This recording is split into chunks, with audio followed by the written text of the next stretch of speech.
Je suis le docteur Olivier Barrault, médecin du travail au centre de gestion 74 depuis maintenant 7 ans, avec une double casquette en tant que médecin du travail au service des agents et des collectivités et médecin coordinateur du pôle qui comprend une équipe pluridisciplinaire en santé au travail. Donc cette équipe regroupe des médecins, des infirmières, des assistantes médicales, un service de psychologie du travail, des préventeurs et nous travaillons de manière très conjointe avec la mission handicap du centre de gestion 74.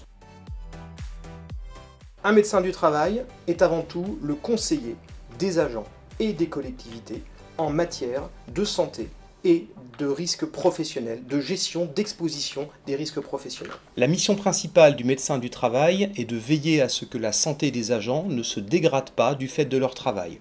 Notre évaluation porte autant sur la santé physique que sur la santé psychologique et nous avons une vigilance particulière sur le suivi des agents en situation de handicap. C'est un rôle préventif exclusivement, ça n'est pas un rôle de soins à proprement parler.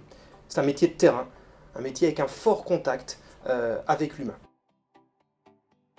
J'ai fait mon cursus médical à la faculté de médecine de Dijon. J'ai obtenu donc mon doctorat suite à une thèse passée en 1998. J'ai ensuite agrémenté ma formation d'un certain nombre de spécialisations axées sur la santé au travail, la médecine statutaire, le droit médical et l'ergonomie.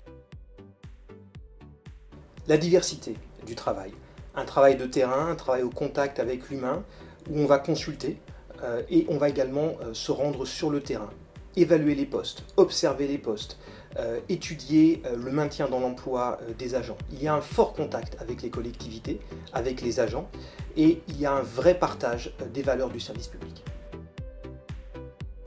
Comme pour tout médecin, il faut être en capacité d'écouter, il faut avoir de l'empathie, mais pas trop. Il ne faut pas non plus tous les soirs ramener chez soi le malheur des gens, sinon la vie professionnelle devient rapidement impossible.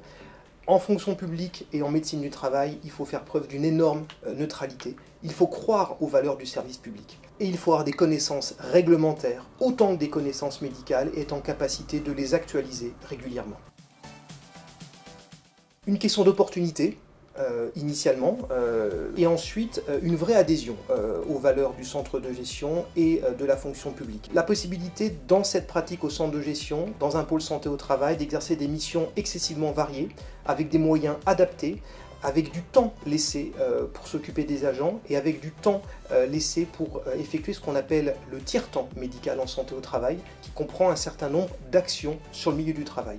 On ne peut pas faire de la médecine du travail en étant seulement dans son cabinet face aux agents, il faut se rendre sur le terrain, il faut aller voir les postes de travail, il faut rencontrer les directions, il faut rencontrer les chefs de service, il faut participer aux instances locales, aux formations spécialisées.